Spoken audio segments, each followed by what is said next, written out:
What's good, Hoopers? Are you looking to improve your athleticism, whether it be vertical jump, sprint performance?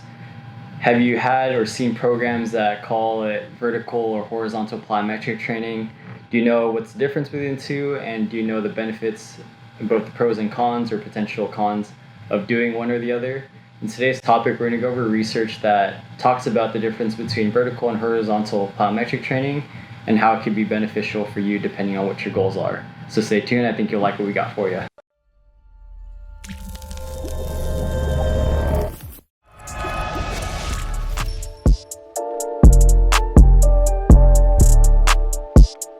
What's good, Hoopers? My name is Gabe Ignacio, Doctor of Physical Therapy, board-certified orthopedic clinical specialist, and co-founder of the Basketball Doctors alongside with Dr. Marco Lopez. The goal of the Basketball Doctors is to provide evidence-based information on all things basketball related, both rehab and sports performance. If this is your first time here, we appreciate it if you like, subscribe, comment, share with your family and friends to help us grow this channel. With that being said, all of this information is just for educational purposes, not medical advice. If you need medical advice, please reach out to your local healthcare provider or reach out to us and see if we can help you. With that being said, we're getting to the topic today of horizontal versus vertical plyometric training. All right, so the theory of vertical and horizontal plyometric training is very dependent on theory and sport-specific goals, as well as the philosophy of your trainer who's working with you. So in theory, horizontal plyometrics are typically used to improve sprint performance, first step, explosiveness, things like that, versus vertical jump is what it sounds like, or vertical plyometric is more of your vertical component where you're trying to jump straight up, rebound, try and dunk, finish at the rim, things like that.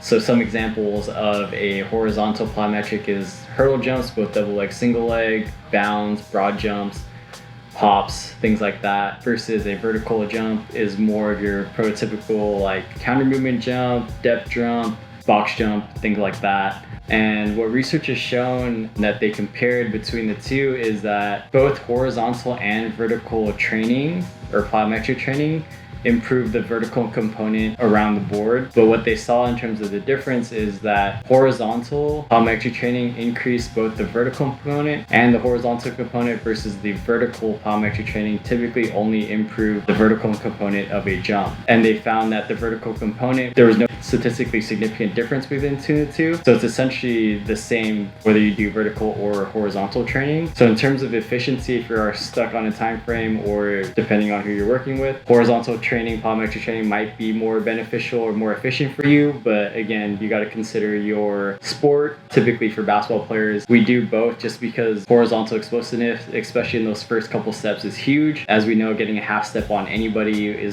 can be the biggest difference. But then we also do a lot of vertical components, whether it be finishing at the rim, grabbing a rebound.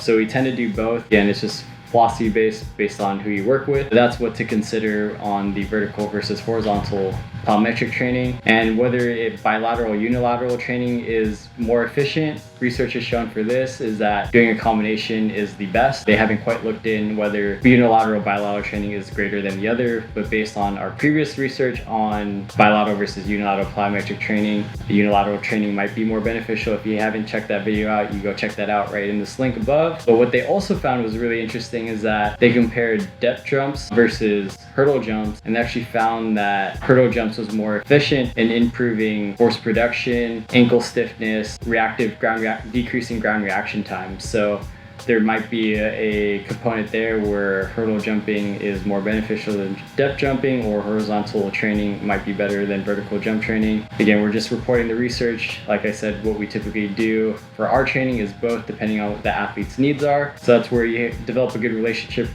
with whoever you're working with in terms of what your goals are, time frame of your goals, and what you want to get out of it. So that's what the research shows, and that's what we recommend.